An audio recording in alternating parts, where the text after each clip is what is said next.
I have 8 questions here. You pick Okay. 3 numbers, and then whatever questions you pick, that is where we start at least. So, what is your first number? 3, and I don't know why. This one we're calling the Orpheum. If you, as in real you, were an employee at the Orpheum, what movie would be on your name tag? I think The Proposal. It's like my favorite. It's my favorite rom-com. So I feel like, I feel like I'm such a proposal girl. What is your second pick? Let's do like 6. Zombie apocalypse. You can pick 2 cast members, like the real people, not the characters, from Pretty Little Liars Original Sin to team up with. Who do you pick to give yourself the best possible chance of surviving a zombie apocalypse? This is great. I pick Maia because Maia, I just know Maia will throw a punch. Like it doesn't concern me. I know that like if we're in danger of any sort, like even if we were to be walking down the street alone one night, I feel safe next to her because I'm like, if anyone tries anything, she's not afraid to be like, you get out of here. So I'm pulling Maia up on the zombie apocalypse, and then.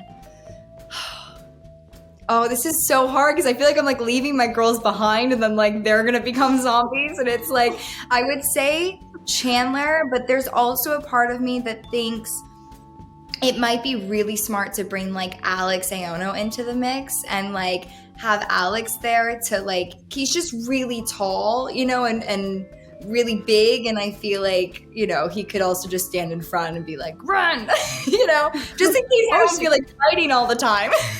So you're bringing him along so you could sacrifice him. Basically, if needed. And I think he'll understand when he hears this. I think he'll be like, that's fine. Yeah, that's cool with me. One more pick here. What is your last number? Okay, so I did 3 and then I did 6. Yes. Okay, and now we'll do, there is an 8, I'm assuming? What is the most recent TV show that you have binge watched? Yes, Pretty Little Liars Original Sin. If not your own show. It's genuinely true. I haven't watched anything but our show. We've been in like the midst of promo, and that's been amazing and so much fun. But we also do we've brought back the live Twitter chats that the original did. And so I like stay up till midnight when the episodes first drop and tweet with people until, 2 a.m. or, it depends how many episodes we're releasing at the time. And it's been so fun because I've seen people just all over the world, not wait for the Thursday to, hit during the day or at night. But I mean, they're setting their alarm clocks for 3 a.m. just people to wake up and watch once it's out. So I've been binging it with everyone. And I genuinely, I mean it when I say, obviously I'm in it, but I'm such a fan and such a believer of this show. And I think what we were able to do in a first season is worth celebrating, but the potential there, it warms my heart. So yeah, I've been binging with everyone and just enjoying the ride. What's up, everyone? Welcome back for a new edition of Collider Ladies Night with a show that has become, I was about to say my new obsession, but a returning obsession, I guess, because I have Bailee Madison, one of the stars of Pretty Little Liars Original Sin, with me right now. And oh my, you just can't stop clicking next on your show. It is a problem. I have lost a lot of sleep. No, it's not a problem. It's a problem we wanted everyone to have. So this is it might be a problem for you, but a joy for us. So I'm glad to hear it. I'm surprised I didn't bring this up sooner. The one and only other time we spoke was one of my very first junkets for Don't Be Afraid of the Dark. And you were teeny tiny, and I was a little baby in this business, and I'll never forget that junket. Oh man, I remember that junket so well myself. I remember leaving it and being like, was I okay? Because, those hours are it's so funny, and it's the same questions. And I never wanted to sound repetitive or not and it was a really exciting, thing. And to be young, it's weird. My little niece, Everly, played a young me in the first season of PLL Original Sin. And she was the exact age that I did Bridge to Terabithia. And I remember looking at her on set and looking at my sister, and I was like, I'm having the heart attacks my mom had. And I completely understood what they were feeling, because in the moment at that time and age, the junket was just like a big party for me. I loved it, and then you look back and you realize how small and tiny I was and unaware of things. And no, I mean, everyone was so kind to me growing up, and made the experience a very positive one, which always meant so much. You surrounded yourself with some very good people. Guillermo del Toro is still and will always be one of my favorite people, not just in this business, but on this planet. Yeah, I couldn't agree more. So much of what I learned from Guillermo, I continue to take with me to this day, especially within this show. There were a lot of conversations that I remembered him and I having when it came to Don't Be Afraid of the Dark, and little techniques and tactics to kind of get your mind there and your breath pattern there for certain scenes. And I carry Guillermo with me in so much of what I do. This is a little bit of a big question, but of all of your earliest work, is there anything that you walked away from and it made you think,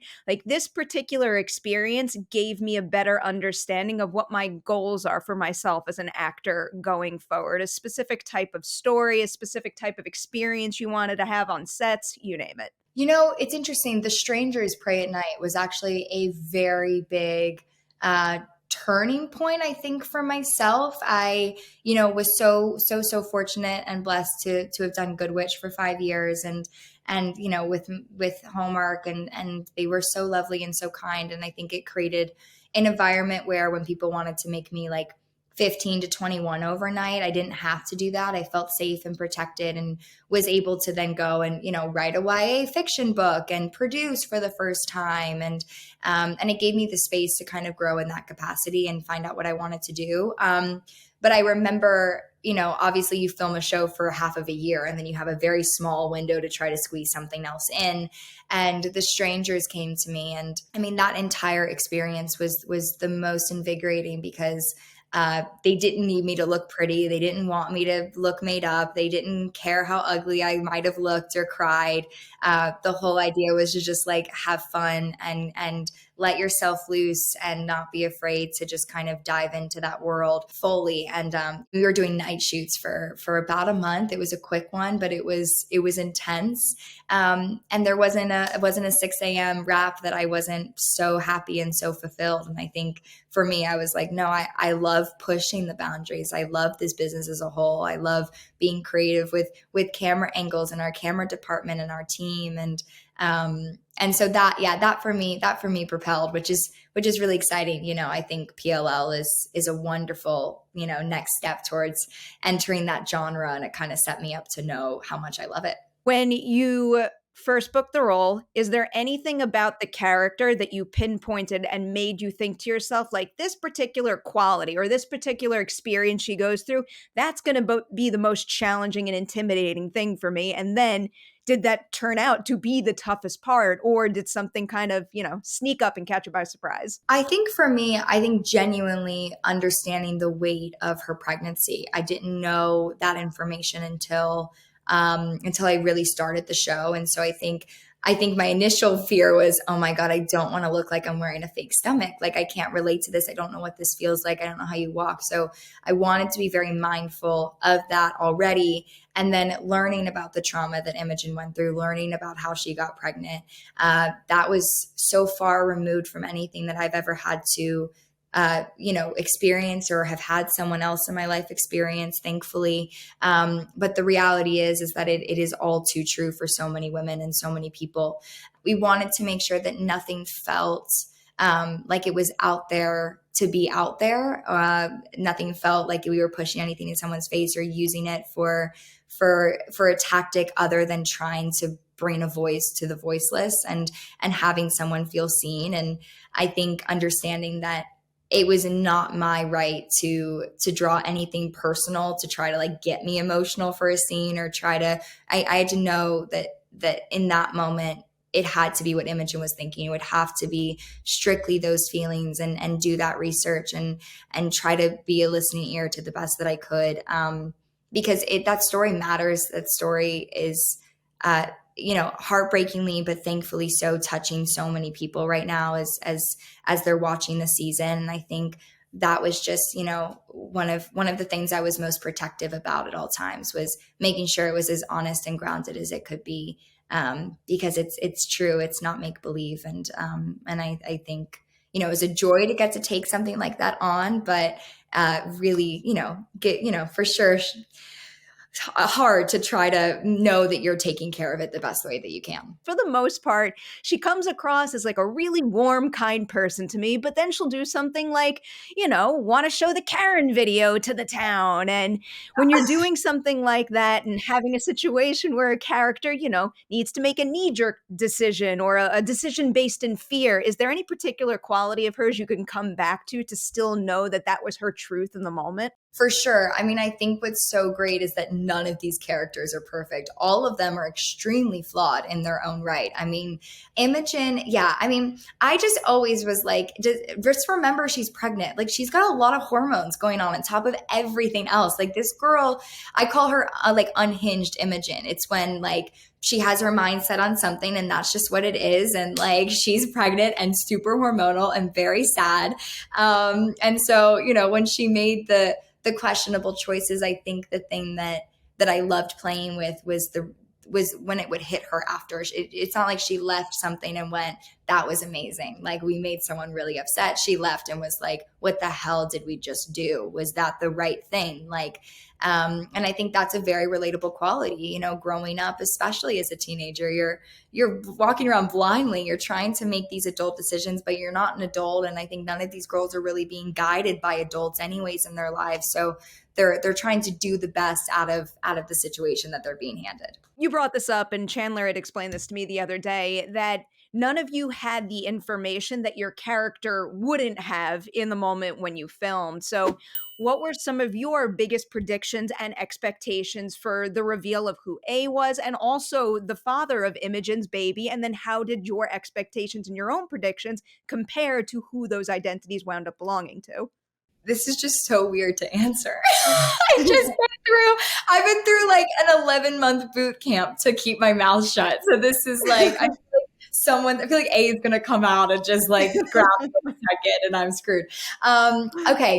Prediction wise, man, we had no idea where it was going. Like, we did not know. Our A theories were a mess. Like, A really stumped us like throughout the whole season. We were like, I don't know.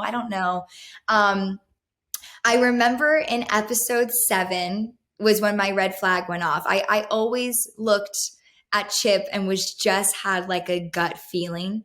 But I just was like, there's no way. And then 7 hit. And I remember we were doing these scenes and Carson, who's an amazing actor and obviously not an easy role to be handed, not easy information to find out while you're filming, because we all didn't know. So I think for him, such a caring and lovely and respectful, man, he was kind of heartbroken, I think, a bit. And, we were like, we know it isn't you. Like, we love you. And so, we were just kind of waiting to hear if that was going to be the case. And, obviously broke all of our hearts, as I think it did, to a lot of people when they find out that news. And then I remember I had a moment in episode 8 where I looked at who plays Principal Clanton, and I looked at him and I was like, I think you're behind this. And he was like, why would you say that? And I was like, why are you here for this scene? And he was like, I don't know. And I was like, I think they're plotting you. But none of us like truly had faith in any of our thoughts. I think Roberto and Lindsay, they did such a good job at keeping you guessing. They really did. And as people who were there and filming, to have been so lost and confused and having no idea what was going on. I mean, 10 hit us and we were like, wait, what? Like, even if we had come up or guessed certain things, it still felt like a slap in the face. We were like, this is insane. I am very much rooting for more of this show. So, assuming we get it, when we get it, I like manifesting things. When we get it. When we get season 2, what is a new quality of Imogen's that she gained through her season 1 experience that you would be most eager to get to tap into and play with in a second season? I think she's realized that she's actually a very smart young woman. I think she's realized that that she is capable of surviving, that she's capable of tackling tackling things that people might run away from, both in a subject matter, both in a physical identity of A, and be able to stand firm and stand strong. And, obviously our show is so kind of horror reference related and nods to iconic characters. And I think you look at like Jamie Lee Curtis and you look at Neve Campbell from Scream, and it's like these women continuously grow and own it. And I think for Imogen, there's so much that she has to heal from still. And what is it like after she's given birth? What does that feel like? And what does that do to like someone as a young woman? And once you experience that, I don't think you're ever the same, let alone everything else that she's experienced. But she's not going to stand down from it. I think we've just witnessed a hint of what these girls are capable of doing. And that's why we better get picked up, because I'm like, let them soar, let them live. They've got lots to do. Congrats on Pretty Little Liars Original Sin, but also everything you accomplished, and bring on the horror. I'm here for it. I'm so excited to get more from you. Thank you. Much, much love.